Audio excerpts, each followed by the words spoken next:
Well. This is the update. After 1 hour. Yung kaninang bagong harvest, ito na siya ngayon. Bagong rotovate na. Medyo kailangan ko ng air map next time na ako. Ayan o. Nakaka-enjoy mag-farming. Si Ka-Victor nagpinapahakot ko ng dayami para bago siya i-rotovate.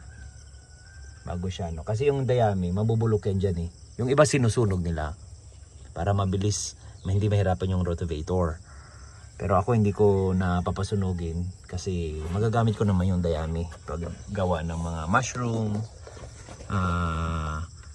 At marami pa akong paggagamitan ng dayami. Well, ito na update. Isang oras. Hindi ako ganun ka-expert sa pag-rotovation, pero okay lang. Ito na yung update ko. This is my farm here in Iba, Zambales. Rice land ito.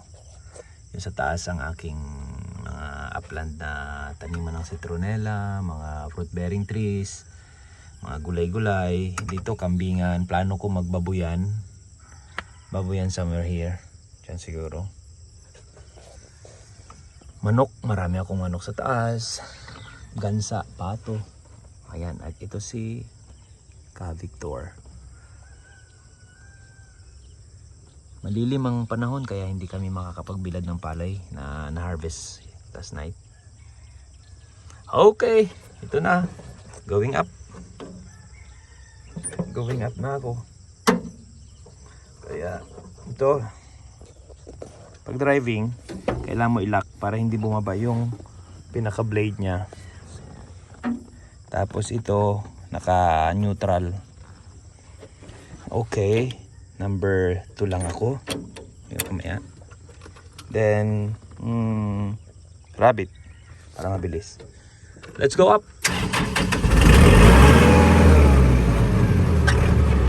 Number 2.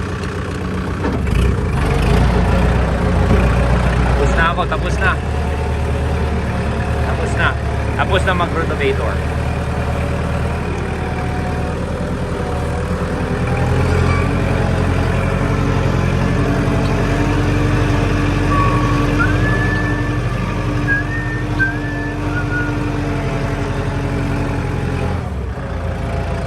Mahaba-haba din yan.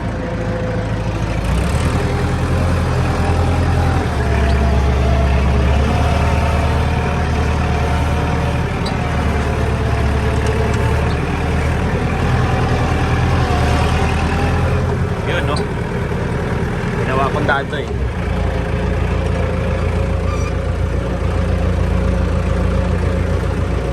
sipag ni Ka-Victor, senior citizen na yan, pero sipag, mahilig sa bukid. Yung mga bago kong caretakers dito, yung mga dati umalis na, naghanap ng iba, pero madali lang naman mag-training.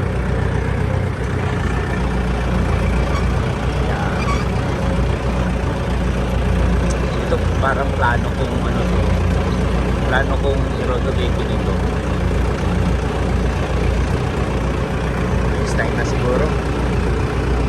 Mataas masyado Okay, ayan iniipon ni Ka-Victor dito. Dayami.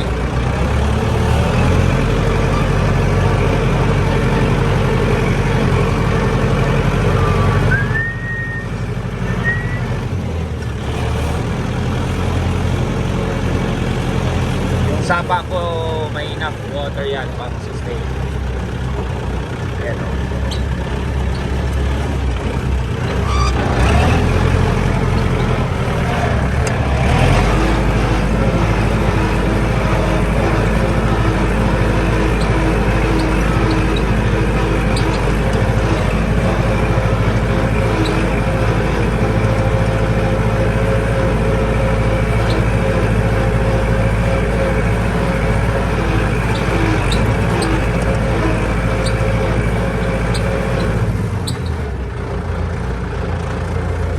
aking property hanggang doon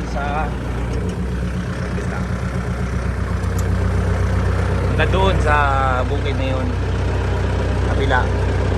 Next time tataniman ko to ng mga gulay-gulay, tapos ipapabako ko yung sapa para lumalim. Yan, may mga kamote ako dyan, mayroong tawag dito, talong. Okay.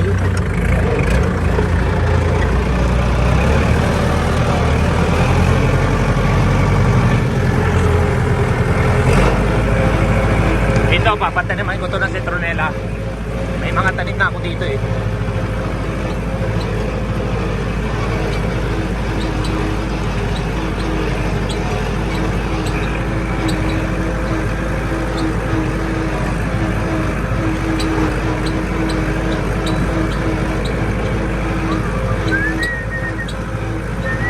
Ayan o, ito, may citronella na ako dito.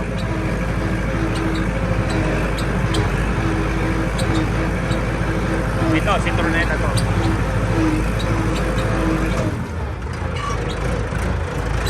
Ito, citronella na oh.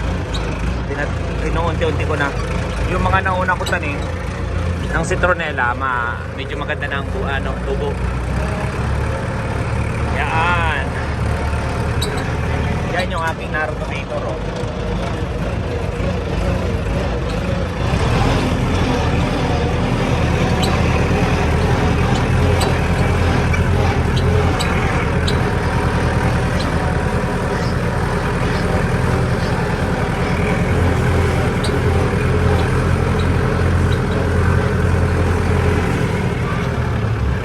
Pa-cleaning ko ito mamaya.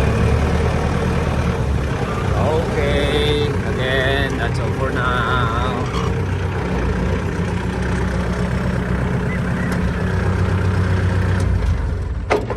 Oh, sorry.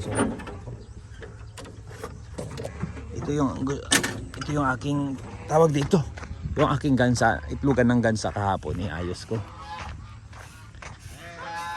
Yung mga rubber trees ko, 1, 2, 3, 4, 5, 6. Ito yung bigay ng isang kaibigan ka-sister sa Laguna, Sister Christina, which is naparami na. Ito kahapon, ay naglalaban sila. Shh, bakit kayo nag-aaway? Ang gansa ko, ito itlog. 6, ito 7, ito 6. Meron pa. Ang daming gansa. Daming itlog ng gansa. Ginawan ko na nga sila ng kanya-kanya kasi naiipon sa ano eh. Ayaw nilang nag-aagawan. Well, yan yun. Ganyan talaga. Yung aking manok. Ginawa ko munang itlogan ng manok ang aking fermentation facility. May itlog na? Yan o. Isang tandang, dalawang inahin. Yung itlog dito kahapon nakuha mo na? Yan o, isang tandang. Asan yung isang inahin dito? Nakalipad. Nandyan? Pato. Yan o. Magpaparami na ako ng manok. Fighting rooster. Mga native. Pangbenta-benta. Yan ang aking libangan dito sa bukid. Papakita ko sa inyo mga ka-builders. Natutuwa ako sa aking bayabas. Yung bayabas ko dati na mabunga, may bunga pang tira. Ang liit-liit nito dati, ang daming bunga eh. Pero ngayon, ang bunga nito lalaki. 1, 2, 3. 3. Aray ko, ang dami lang. May bunga bulaklak pa. Papa-sprayan ko ulit ito ng aking fertilizer kasi pampabunga yun eh. Pero itong isa kong bayabas dito, bilang ko yung bunga niya, 45. ang bunga ng bayabas. Ito yung binigay ni Madam Ana. Lagundi. Isa. Mayroong isang lagundi din doon. Gamot. Gamot sa ubot sipon. Ubo siguro. Ito banaba. Bignay. Of course, ang aking future na negosyo ang citronella. Tapos maraming kangkong dito sa Chinese kangkong. Sarap, ang sarap po i-adobo. Gusto ko ipakita muna yung tawag dito. Mahamog yun, mabasa. Yung aking bayabas. Itong bayabas ko is napakalalaking ito. Isang puno, binilang ko yung bunga nito. Papakita ko sa inyo. Ang daming kangkong, oh. Kangkong. Libre ang kangkong dito. Yung bayabas ko, mga ka-builders, napakaganda, napakasarap pagmasdan. Napakaraming bunga. Ang liit-liit lang nito. Oh. Binilang ko ito eh. Ito ang bunga nito. Malalaki to. Ngayon maliit pa siya, pero pag lumaki yan, oh. 45 yan. Bilang na bilang ko yan. Oh, ang lalaki oh. Ang daming bunga. Ang daming bunga ng bayabas ko. Kaya next time, everyday vitamin C galing sa bayabas. Oh, tingnan nyo kung gaano kalalaki to. Parang kamao ko na. Bilang ko to. Binilang ko, kaya pag nabawasan, alam ko kung nabawasan. Kasi madalas kong binibilang yan. Ito. Okay. Daming bayabas. Yan o. Effective talaga yung aking fertilizer. Sa ngayon hindi ko pa siya na kukontinue dahil medyo na divert na naman ang attention sa iba, pero kukontinue ko yon.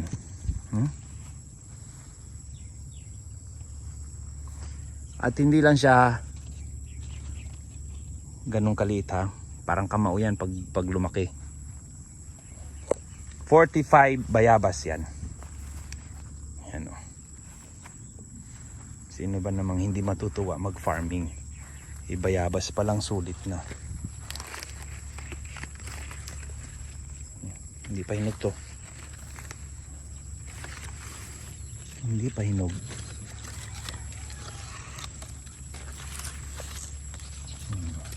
Mga bayabas oh. Hindi ko pa siya binabalot. Wala pang mga tusok-tusok. Titingnan ko. Mga ka-builders, please. Ito po ang aking bayabas. Well. Yan ang aking nakakatuwang bayabas. Gano'ng katangkad to? Parang height ko lang. Oh, grabe. Hindi pa yan enough. Hindi pa niya naabot yung kanyang laki.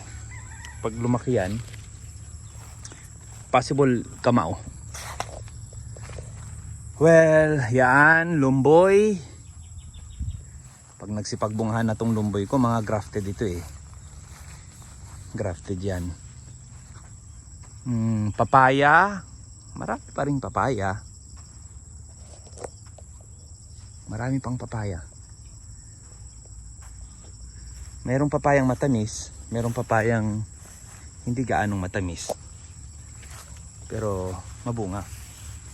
Itong papayang to, matamis siya. Matamis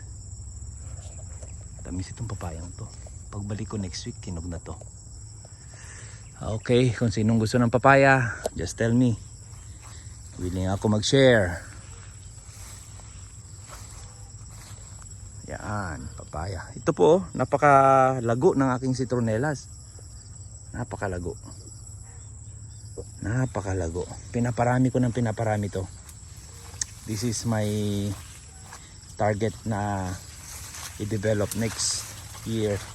Ang una kong production, pero hindi yun masusundan kasi pag hinarvest ko yung leaves nito, ipaprocess ko siya. Pag pinrocess ko siya, yung stalks niya, ipapatanim ko katulad nito. Meaning, November ang una kong mass production ng oil. November next year. Sa taon pa. Isang taon preparation yan pa. So, sa isang taon na yon, kailangan ko may set up yung aking distillery. Dito, distillation plant. Kailangan ko mapatanim ito by April or May or June. Para sa November harvest. Ang target ko, lahat ito, i-harvest ko yan. Gagawin kong binhi. So, marami akong plans para dito. So, kailangan ko is malaking lupa. Meron akong lupa na medyo may kalayuan, part ng bundok eh. 6 hectares yun, 3 hectares yung akin. Tapos yung 3 hectares rirentahan ko. Pero I'm planning na dito lang sa mas malapit muna. Para sana mas madali ang mobilization, mas madali ang pag-pick up ng mga leaves. Okay, avocados. Next year, pag nagbungahan na yan, pwede akong mag-extract ng oil from avocados using distillation din. Pwede akong, yung iba, sabi nila, kainin na lang para healthy. Okay din naman. So, ang target ko, pa-clearing yung mga damo-damo. Kasi, madamo na eh. Madamo na. So, hindi na siya pwedeng itraktura, hindi rin siya pwedeng i-grass cutter. Manual pulling ang manual ang pagbubunot ng avocados. Then, ito po, yung aking mga manok. Kung sinong gustong bumili, for sale na ito. For sale na ito. Sa mga kaibigang mahilig sa manok. For sale na ito. Ito. Ayan o. Mabilis. Mabilis. Ito. Yung kangkong hindi natin binubunot, Hindi po. Pwedeng ulamin yan eh. Ay, oo naman, Jira. Ayan yan. Pag na-cleaning to, next week i-video ko na malinis na to. So, yung mga in-between kasi, nagsingit-singit ako ng saging eh. Saging. Itong saging, marami akong plano din dyan eh. Itong mulberries, hanggang doon, may mulberries yan. So, magiging overcrowded siya. Saka na lang ako magbawas. Kung ano talaga yung magandang napapakinabangan kaagad. Okay. Yan. So, after ng rotovation, after mo mag-rotovate, lilinisan mo syempre. Lilinisan mo yung may kasama ako dito. Ayan o. So, lilinisan siya para hindi siya kalawangin. At anytime. Ito yun. Papakita ko sa inyo paano siya nagiging meron siyang talim. Yung rotovator, meron talim. Ito, umiikot to. Excuse pre ha. Ayan o. Pag umikot yan, ganyan yan. So, yan. Bubugahan natin ng tubig, no? Yan, clearing hanggang pati mga gulong. So, yan. Pag umikot yung rotovator mo.